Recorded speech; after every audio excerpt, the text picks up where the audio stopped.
Halo, nama saya Rizky Kurniawan.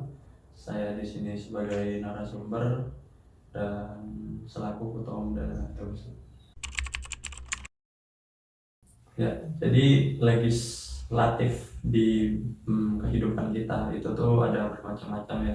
Mungkin kalau yang lebih umum itu seperti di pemerintahan DPR RI itu termasuk salah satu legislatifan.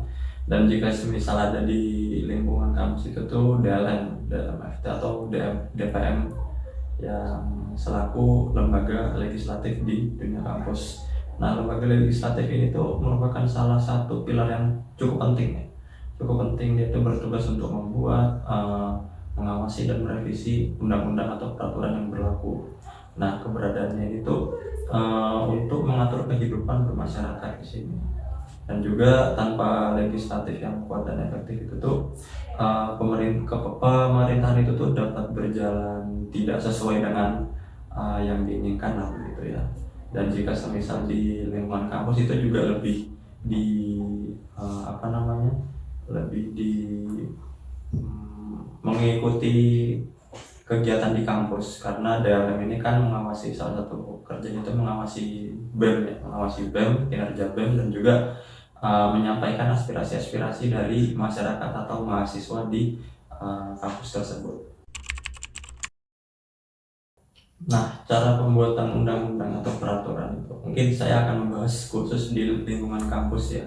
Jadi di sini undang-undang yang dibuat DLM itu tuh bisa diajukan melalui rancangan, itu baik oleh eksternal dari DLM itu sendiri maupun dari DLM itu sendiri yang akan melakukannya gitu. Jadi semisal contoh kasus, ada salah satu mahasiswa ingin ada peraturan tentang ini. Nah, dia itu tuh mengajukan ke DLM.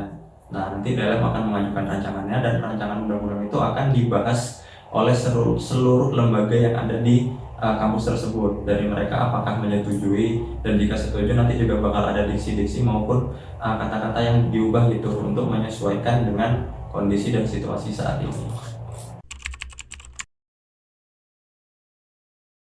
Nah, fungsi badan legislatif di kehidupan kita itu ada tiga ya.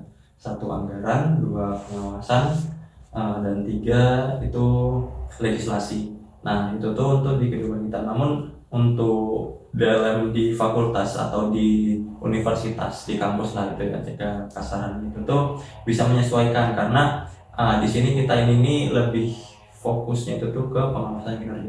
Bisa saja di fungsi anggaran kita, DLM di kampus itu tuh tidak mendapat fungsi di anggaran tersebut gitu loh. Jadi fungsi anggaran itu tuh khusus dipegang oleh birokrat dari kampus tersebut. Jadi kita hanya fokus di legislasi, pengawasan, dan aspirasi. Jadi untuk fungsi anggaran itu tuh tidak dilakukan lah oleh DLM kampus.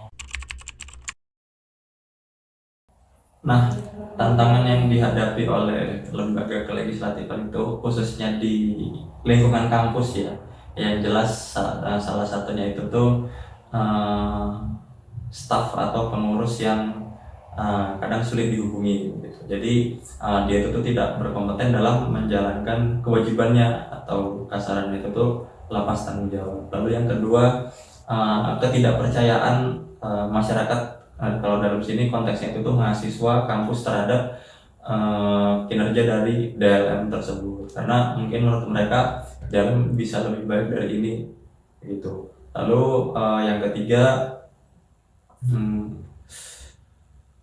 masalah yang dihadapi yaitu sulitnya berkomunikasi dengan pihak eksekutif atau pihak yang diawasi oleh DLM. Nah, hubungan antara lembaga legislatif dan eksekutif di lingkungan kampus seperti di sini, contoh kasusnya itu antara DLM dan BEM kampus itu sendiri. Nah, meskipun kita ini seperti dua pihak yang berseberangan dan punya kepentingan masing-masing, namun tujuan utama kita BEM dan DLM itu tuh satu, yaitu memajukan kampus tersebut gitu, memajukan kegiatan dan segala macam berkaitan dengan kampus tersebut. Jadi meskipun kita punya kepentingan sendiri dan mungkin ada slack ataupun ketidaksenangan lah, karena ya ini legislatif dan eksekutif yang mana punya kepentingan yang berbeda. Namun kami memiliki satu tujuan, dan mereka pun dari eksekutif juga berusaha kooperatif terhadap mungkin itu panggilan kita ataupun kebijakan-kebijakan yang kita lakukan. Nah, mungkin untuk kinerja dari pengurus dari dalam itu sendiri ya tergantung dari situasi dan kondisi di kampus tersebut ya, karena kita tidak bisa menyamaratakan lingkungan kampus, karena bisa saja di kampus A itu tuh keinginan untuk berorganisasi masih kuat, sedangkan di kampus B itu sudah menurun. Jadi semisal kasusnya itu tuh di lingkungan yang sudah mulai kesadaran untuk berorganisasi, maka kekompetensian dari pengurus-pengurus itu tuh cukup kurang gitu. Jadi dari mereka itu tuh seperti bodoh amat lah dan lepas dari tanggung jawab, mungkin seperti itu.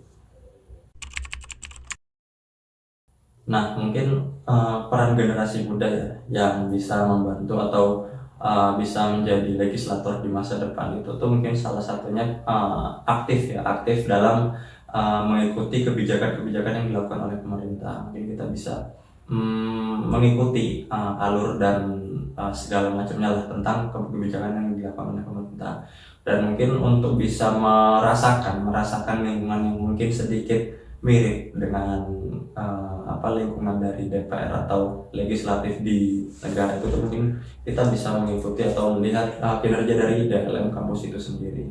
Nah, mungkin dan juga kita juga harus memiliki kompetensi dan niat yang cukup kuat gitu untuk menjadi legislator muda di masa depan.